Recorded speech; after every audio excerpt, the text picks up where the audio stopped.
Yesterday, we got some pretty interesting news in regards to Nikolaj Ehlers of the Winnipeg Jets. Now, even before any of this came out, Nikolaj Ehlers' name was thrown around quite a bit in trade rumors due to the fact that he's heading into the final year of his contract next season. And now, after this article has came out, I only expect those Nikolaj Ehlers trade rumors to intensify. For those of you who don't know what I'm referring to, David Pagnotta of the Fourth Period put out an article yesterday titled "Ehlers Welcomes Change of Scenery." I will leave a link to the full article down below in the description.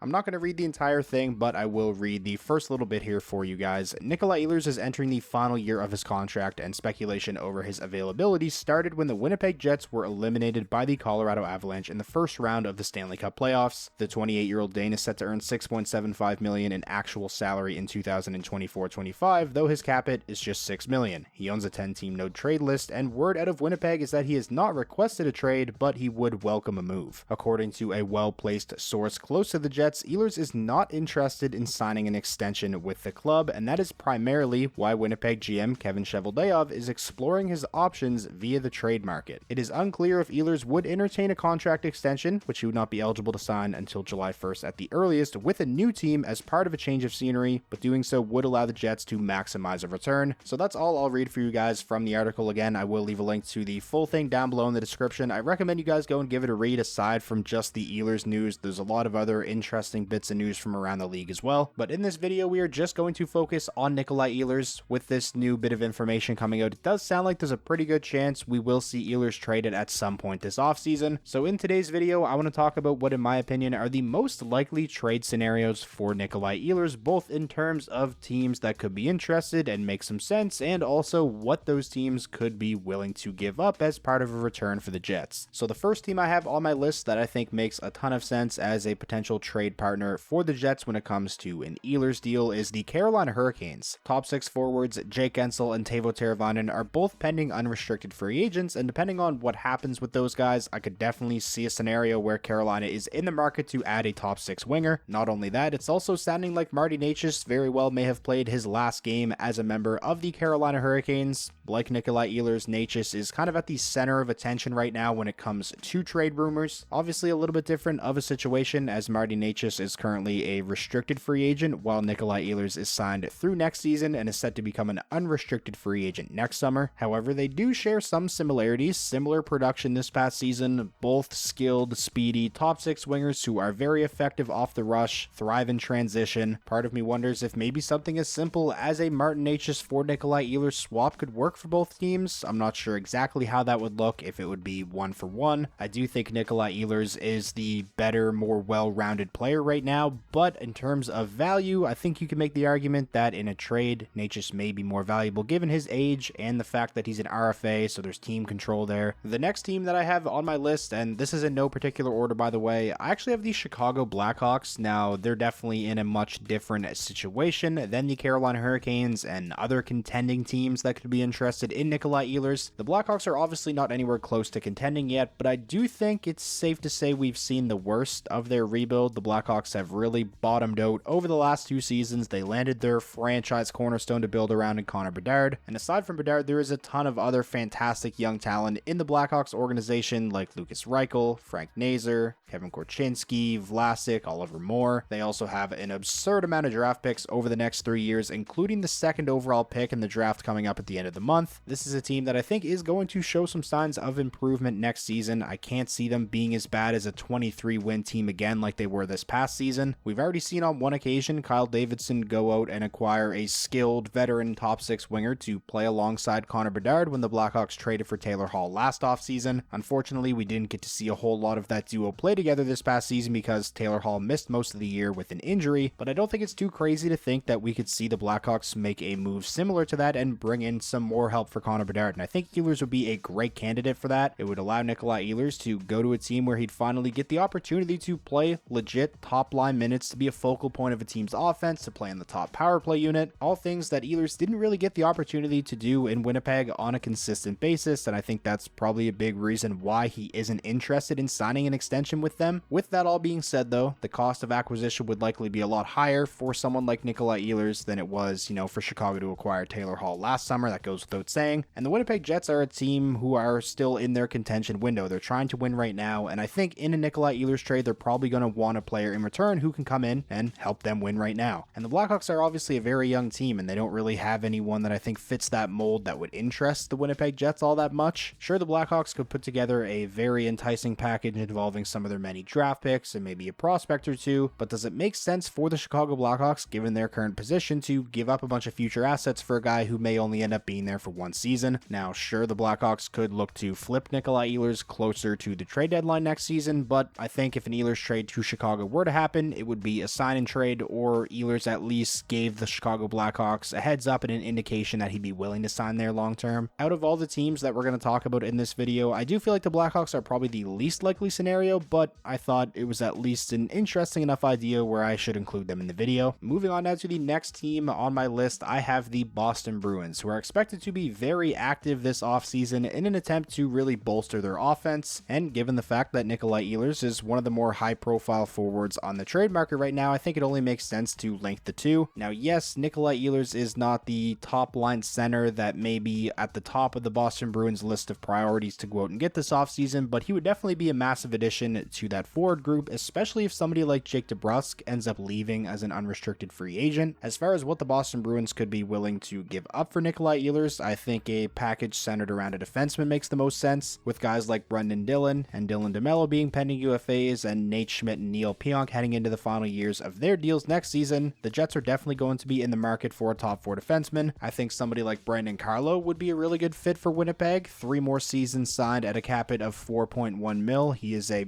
big defensive defenseman who's pretty mobile for his size, really good on the penalty kill. Can't imagine the Boston Bruins are probably tripping over themselves to go out and trade somebody like Brandon Carlo, but if the right deal came along for the right player, it might be something they'd consider. Continuing on now to the next team on my list, we have the Ottawa Senators. I've seen the idea of a Nikolaj Ehlers for Jakob Chychrun swap thrown around quite a bit, which I think is a very interesting idea. Both players in a similar situation in the sense that they're both heading into the final year of their contracts next season. Upon expiry, they will both be unrestricted free agents, and although it hasn't been reported that Jakob Chychrun doesn't have any interest in signing an extension with the Senators, like it was reported Ehlers doesn't have any interest in signing an extension with the Jets, Jakob Chychrun did kind of beat around the bush a little bit when he was asked about his future in Ottawa beyond his current contract at the end of the regular season. He said he hadn't really thought about it. When it comes to the Ottawa Senators' biggest needs right now, I would say it's a top 4 right shot defenseman. I know Jakob Chychrun can play the right side, and he did a lot of this past season, but playing his offside, his defensive numbers definitely took a pretty big hit this past season with the Sens. In my opinion, Jakob Chychrun is 100% better off playing on his strong side, and with the Ottawa Senators already having left shot defensemen like Jake Sanderson and Thomas Chabot locked up long term, I think this idea of an Ehlers for Chychrun swap makes some sense. I don't think I have to elaborate too much on why I think Chychrun would be a great fit for the Jets. I said earlier in the video they're going to be in the market for a top 4 defenseman. Going to a team like Winnipeg would allow Chychrun to move back over to the left side and really carry their second pair. And when it comes to the fit of Nikolaj Ehlers with the Senators, obviously he's not the top 4 right shot defenseman that I think they're looking for, but he would definitely make a big impact for them up front, replace some of the production that the Senators lost trading Vladimir Tarasenko at the trade deadline last season. Claude Giroux, still a very good and productive player, but he's getting up there in age. You also got the health concerns when it comes to Josh Norris, so I think adding a consistent 20 to 25 goal, 50 to 60 point player in Nikolaj Ehlers definitely wouldn't be a bad thing. Moving on now to the next team on my list, we have the Vancouver Canucks, who are in the market for a top 6 center. It was reported by Elliot Friedman that they are in on Martin Necas. However, they're having some trouble meeting Carolina's asking price, an asking price that Elliot Friedman said is big. So if the Canucks aren't able to work out a deal to bring in Necas, I could see them shifting focus to somebody like Nikolaj Ehlers, who may not cost as much. Apparently, the Vancouver Canucks would be willing to include Filip Hronek in a Martin Necas trade. However, Filip Hronek by himself isn't going to get the job done. So that kind of has me thinking, if they're willing to part with Hronek in a Necas trade, would they also be willing to part with Filip Hronek in a deal for Nikolaj Ehlers? And would that be enough to get the Winnipeg Jets to pull the trigger, given their need for a top 4 defenseman? A right shot top 4 defenseman as well, although I feel like the Jets would probably play Morrissey and Hronek on separate pairings. If we've learned anything about Josh Morrissey over these last few seasons, it's that he is at his best and he thrives when playing with a defensive defenseman, a legit shutdown guy, somebody like DeMello. If the Jets are able to re-sign Dylan DeMello, and then they also go out and get a guy like Filip Hronek, all of a sudden your top 4 is shaping up really nicely with, Morrissey carrying the load on the top pair and then having Filip Hronek be that guy in the second pair. And now finally finishing out the video with the last team on my list, we have the New York Islanders, who I think are definitely in need of a top-line forward, someone who can come in and play alongside Matt Barzal and Bo Horvat. This past season, the Islanders really struggled to find those two guys a consistent line mate. I think somebody like Nikolaj Ehlers would be a beautiful fit on that line. Could you imagine Ehlers and Barzal playing together on the same line? Two of the best skaters in the league. I think that would be a dynamic pairing. As far as what the Islanders could give up for somebody like Nikolaj Ehlers in a trade, one of the more popular mock trades that I've been seeing floating around over the last 48 hours, I was looking at some armchair GMs on Cap Friendly, and I seen a handful, including this same mock trade, a 1-for-1 swap, Nick Ehlers for Ryan Pulock. Now, the one thing about a potential Ehlers for Pulock trade is Pulock has a full no-move clause, so if he doesn't want to be traded, then there's not really anything the Islanders can do, then he's not going to be traded. But it is worth mentioning that Pulock is from Manitoba, so maybe the idea of going and playing in his home province would be enticing enough to get him to waive that no-move clause. Just for the sake of this idea, let's say that Pulock would be willing to waive that no-move clause. Is this a trade the Islanders would be willing to do? Obviously, Pulock is a very important player for that team and has been for a while, but the Islanders have a clear need for a top-line forward, and trading Ryan Pulock wouldn't really leave a massive hole on their blue line, especially with the emergence of Noah Dobson establishing himself as a legit number one defenseman over these last few seasons. He plays the right side,